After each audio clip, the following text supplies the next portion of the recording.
오늘은 더불어민주당 홍익표 의원, 미래통합당 조혜진 의원 모셨습니다. 어서 오세요. 반갑습니다. 네, 안녕하세요. 자, 조 의원님부터 여쭤보겠습니다. 서진전 정책, 표현은 마음에 드십니까? 안 됩니다. 안 됩니까? 예, 약간 작전하는 것 같고, 예. 뭐 전쟁터에서 하는 것 같고, 예. 그쪽에 계신 서쪽에 계신 분들은 느낌이 별로 안 좋을 겁니다. 호남 구애는 어떻습니까? 구애라는 것도 사실은 뭐 그렇게 좋은 표현은 아니고요. 당연히 해야 될 일입니다. 우리 당이 이제 집권을 추구하는 수권 정당 아닙니까? 그러려면 국민 정당이어야 되고 그런 측면에서 보면은 5천만 국민 전체를 내 국민으로 끌어안는 마음 자세가 기본이어야 됩니다. 물론 이제 그중에 우리 지지하는 국민, 하지 않는 국민, 또 표를 주는 국민, 안 주는 국민들이 있지만은 그걸로서 국민들을 구분하기 시작하면, 구별하기 시작하면 그건 집권 추구하는 수권 정당의 이 모습, 정신 자세가 아니기 때문에 우리가 이렇게 노력한다고 해서 호남에서 바로 우리에게 지지를 보내거나 표를 주지 않는다고 하더라도 또 한참 동안 그 변화가 없다고 하더라도 그 국민들을 우리의 국민으로 책임지고 보살피고 또 돌보고 해야 되는 거는 당연한 의무입니다. 우리를 지지하면 돌보고 안 돌보면 외면하고 그 수권 정당의 모습이 아니죠. 조 의원님 그 말씀하시는 거 보니까 굉장히 지극히 정상적인 상식적인 말씀을 하셨는데 이런 어떤 지금 김 비대위원장의 행위가 화제가 되는 이유는 그동안 통합당이 그런 어떤 지극히 정상적이고 상식적인 어떤 정책을 피지 못했다는 어떤 반증 아닐까요? 어떻습니까? 어느 시점부터인가 그런 5천만 국민 전체에 대한 책임의식, 대한민국 전체에 대한 책임의식이 약화되기 시작했고 우리 스스로도 이제 점점 마음부터가 이렇게 위축되기 시작하고 우리를 지지하는 국민들과 하지 않는 국민들을 구별하기 시작하고 그래서 대우도 다르게 하고 그랬다는 사실 조 의원님께서도 인정하시는 거군요. 어떤 통합당이 과거에 그렇게 시작된 흐름이 이 반전이 안 되니까 결국 우리가 소수파가 돼버렸어요. 그래서 뭐 소수 다수를 떠나가지고 우리가 평생 야당만 하는 정당이라면은 우리 지지층만 껴안고 뭐 그렇게 해도 될지 모르겠지만은 대한민국을 책임지고 더 나은 나라를 만들겠다는 그 꿈 하나로 정치를 하는 이 정당이기 때문에 그런 정당으로서는 지지 여부를 떠나가지고 호남이든 영남이든 또 뭐 계층이나 세대나 제가 지난번에 그 원내 지도부 경선 나갔을 때 4.3, 5.18, 호남, 세월호, 민노총, 전교조, 586 운동권, 또 친문 열렬 지지자까지 다 포함해서 다 우리 국민이다. 우리를 지지하지 않더라도 우리 국민이고 우리가 책임져야 된다라고 이야기했던 게 이제부터 그런 생각들이 의원들 사이에서 조금씩 공유가 되어가고 있는 상황이 아닌가. 이번 광주의 방문은 또 그 한 발로다. 그리고 이제 시작이다. 김종인 비대위원장 표현처럼 시작이다라고 생각합니다. 자, 홍 의원님. 통합당이 어떤 적어도 지금 표면적으로는 굉장히 급하게 정상화되고 있습니다. 상식화되고 있고요. 어떻게 보십니까? 어떻게 평가하십니까? 저는 매우 긍정적으로 보고 있습니다. 늘 얘기하지만 건강한 정부 여당이 있으려면요, 그에 걸맞게 경쟁력 있고 건강한 야당이 반드시 필요하기 때문에 조혜진 의원님 말씀하신 것처럼 사실은 그 과거에 비해서 특히 한 3, 4년 전부터 미래통합당 그 과거 이제 새누리당 시절부터 좀 뭐가 보기에 약간 정상적이지 않은 그런 모습이 있었는데 저는 본연의 모습을 찾아가고 있다 난 생각을 하고요. 매우 긍정적인 것으로 평가를 하고 싶습니다. 근데 긍정적인 평가가 당연한데요. 당연한데 어떤 수권 능력을 향해 다투는 정당의 입장에서는 긴장할 수밖에 없는 거 아닌가요? 어떻습니까? 긴장하더라도 좋은 파트너하고 경쟁하는 게 좋지. 나쁜 파트너하고 서로 그냥 이 진흙탕 싸움을 하면 그건 좋을 게 저희도 안 좋고 국민들도 안 좋은 거라 보기 때문에 저는 그런 측면에서 미래통합당의 변화가 우리 당한테도 긍정적인 효과를 보일 거라고 보고요. 결국은 정치권의 어떤 경쟁이 궁극적으로는 국민 그다음에 국가 전체, 사회 전체의 이 공적 이익으로 되돌아갈 수 있게 되려면은 지금과 같은 경쟁보다 정책 경쟁과 좋은 국민에 대한 목소리를 경청하는 그런 노력이 저는 좋은 모습이라고 생각합니다. 호남 지역구 의원님들은 긴장할까요? 어떻습니까? 글쎄요, 지금 당장 긴장할 거로 생각되지 네. 않는데, 왜냐하면 우리도 과거에 김대중 대통령 시절부터 또 노무현 대통령이 굉장히 지역구도 타파하기 위해서 노력을 했는데, 과거보다 많이 완화됐지만 또다시 여전히 지역구도가 남아 있지 않습니까? 아마 단순간에 변하지 않을 거예요. 네. 그런 측면에서 저는 미래통합당의 그 호남에 대한 적극적인 노력이 우리 당이, 뭐 당연히 우리 호남 지역 의원들도 같이 경쟁을 해야 되는 건 마찬가지고, 더불어서 우리가 이 영남 지역, 특히 대구 경북 지역에 대해서 좀 더 그 지역의 그 주민들의 목소리를 듣고, 그다음에 그분들과 소통하기 위한 노력을 같이 경쟁해서 한다면 전 좋은 정치권의 선순환 구조가 만들어질 것으로 그렇습니다. 생각합니다. 뭐 일단 분명히 지금 나타나고 있는 모습은 긍정적인 모습은 분명한 것 같고요. 근데 주연님 어떻습니까? 그 제2지역구 얘기 나오는데, 예를 들어서 영남 지역 가지고 계신 분들 호남에 제2지역구 둬야 된다. 예. 어떻게 보십니까? 단체장- 조현님도 당장 예. 경남이시죠? 예. 제가 좀 전에 말씀드린 그 원내 지도부 경선에 나갔을 때 하려고 했던 당선이 되면 하려고 했던 사업 중에 하나였습니다. 예. 또 그 기초단체들은 이미 그렇게 하고 있습니다. 저희 지역구도 호남 쪽, 전남, 전북 쪽하고 다 자매 결연을 맺고 왕래하고 축제라든가 큰 행사 있으면 초청하고 와서 축사해주고 또 같이 어울리고 이렇게 하고 있습니다. 그건 당연히 해야 될 일이고, 또 저는 이제 개인적으로는 저희 장인어르신 고향이 전남 장성이라 가지고 만약 이런 제도가 도입된다면은 그 장성도 좋겠다는 생각도 하고, 정치를 위해서는 최적화된 결혼을 하셨습니다. 그리고 이제 그 장인어르신 외가 쪽 연고가 이제 나주, 영광 이쪽인데 또 나주 의원은 저 친구인 또 신정훈 민주당 의원이시고 영광은 저 신앙적인 멘토의 친구이면서 제가 좋아하는 형님인 이계호 의원님이 또 계시고 그래서 이 제도가 도입되면 저는 뭐 하고 싶은 데가 많습니다. 자, 그럼 조 의원님 그 한 가지 더 질문드리면 지금 이 굉장히 당이 정상화되고 중도화되고 그런 어떤 바람직한 현상으로 해석하는 분들이 뭐 당연히 많은데 그런데 그 당의 전적을 보면 반발하는 분도 역시 있습니다. 차명진 전 의원 같은 경우에 어떻게 보십니까? 그런 어떤 반발은 찻잔 속의 태풍인가요? 아니면 나중에 어떤 또 한 번 시끄러울 수 있는 정도의 반발인가요? 좀 안타까운 생각이 드는데요. 차명진 전 의원이 제가 그 표현 하나 말씀드리면 당 엮지 말고 혼자 반성하라고 김종인 비대위원장에게 말했습니다. 그 김 비대위원장이 5.18 묘역에서 무릎 꿇고 사과한 거 그걸 이제 지적을 한 건데 나라의 국군이 그 영토의 어느 한 부분을 포위하고 봉쇄하고 또 국민들을 대상으로 해서 총격전을 벌여가지고 사살을 했다라는 거는 그 뭐 어떤 명분을 내세우든 그건 정당화될 수 없는 행위거든요. 그리고 그때 그 사태의 주역들이 우리 당에 남아 있지는 않지만은 어쨌든 정치적으로는 맥이 저희 당에 이어져 있기 때문에 그 잘잘못에 대해서는 다 저희가 책임을 통감하고 있고 또 져야 되고 그 아픔과 한을 최대한 빨리 지금 이 시기까지도 그 한이 진정으로 풀리지 않고 있다라는 거는 참 가슴 아픈 일인데, 조영님 같은 상식, 건전한 상식을 가진 분들이 당의 절대 다수라고 할 수 있습니까? 지금 점점 어떻습니까? 많아지고 있죠. 지금 절대 세대도 다수라고 하실 수 바뀌었고. 없죠. 어떻습니까? 보시기에. 저는 다수 그러니까 반 이상은 그런 생각을 공유하고 있다고 다수파는 봅니다. 맞다고 보시는 거죠? 특히 21대 국회에 초선으로 들어오시는 분들은 사고가 많이 다릅니다. 이번에 저 김종인 비대위원장 그 무릎 꿇고 사죄하는 장면 보고 동료 의원이 초선 의원이 가슴 뭉클하더라. 너무 감동적인 장면이었다. 지금 두고두고 잊히지 않을 것 같다. 우리 당이 새 출발이다라고 이야기하는 걸 들었거든요. 자, 홍 의원님. 지금 뭐 긍정적인 어떤 현상인 건 분명한데 민주당 내에서도 저 변화에 대해서 약간 뭐랄까요? 좀 나쁘게 표현하면 비아냥거리는 분도 계시고 혹은 겸하하는 분도 계시고 혹은 믿지 못하겠다는 분도 계십니다. 뭐 예를 들면 정청래 의원 발언 보면은 보여주기식 행보는 오히려 호남의 화만 돋굴 것이다. 어떻게 보십니까? 이런 견해에 대해서. 그렇게 되지 말라는 의미로 해석을 했으면 좋겠습니다. 그러니까 진짜 뭐 나중에 보여주기식이고 나중에 바뀌지 않는다면 더 화가 나겠죠.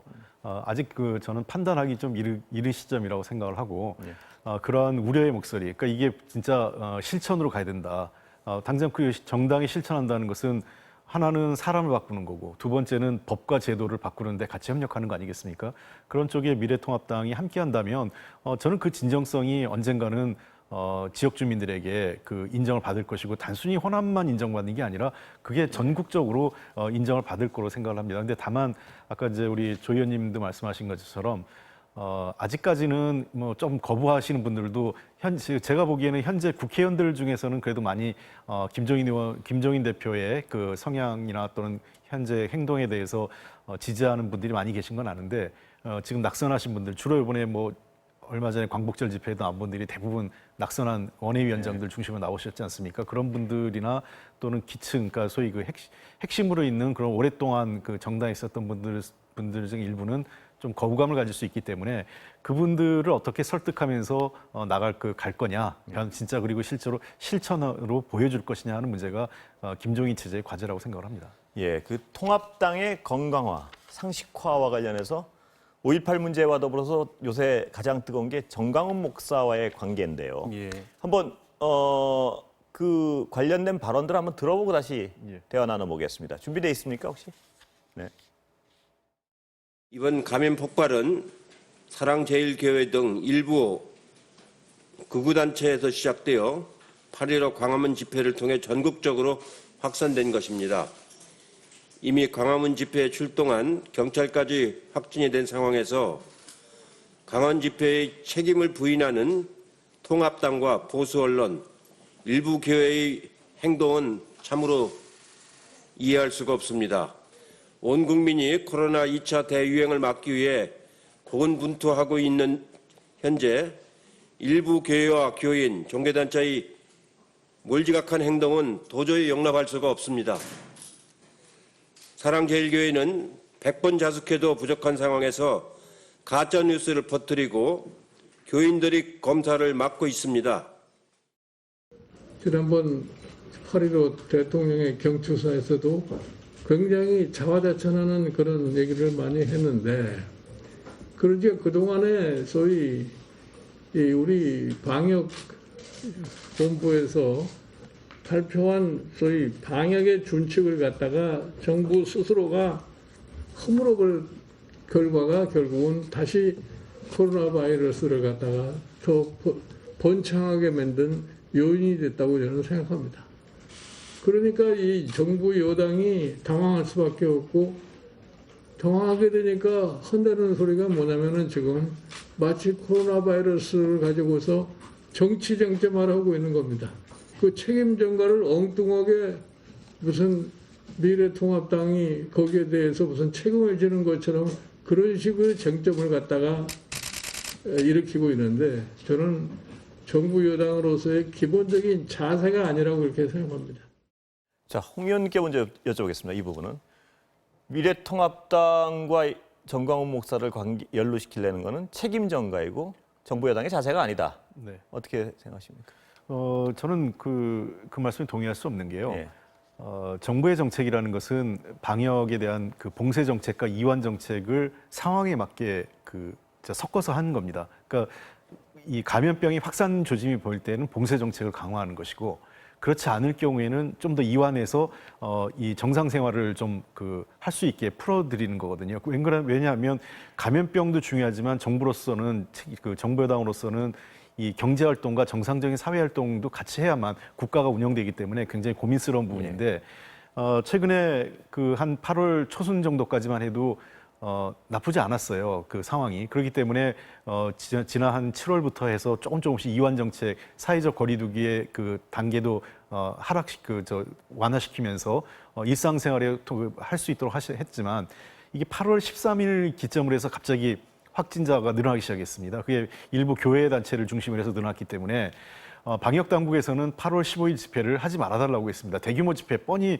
그날 집회가 되면 상당히 많은 수가 수만 명의 태극기 부대 소위 극우 단체에서 모일 건데, 그럴 경우에는 매우 위험한 상황이 되니 하지 말아달라고 했고, 근데 그 상황을 집회 신고를 한 분이 이 민경욱 전 의원이세요. 민경욱 의원이 집회 신고를 했고, 그 자리에 미래통합당 전직 의원님 또 현직 의원 포함해서 여러분들이 왔고, 뭐 당원들이 일부 지역에서는 당원들까지 왔다 이런 얘기가 있기 때문에 미래통합당에서 처음부터 우리 당은 여기에 가지 말아야 된다고 선을 긋고, 또 정광훈 목사하고 과거부터 관계가 있었잖아요. 그러면 집회하지 말라 이런 얘기를 하셨어야죠.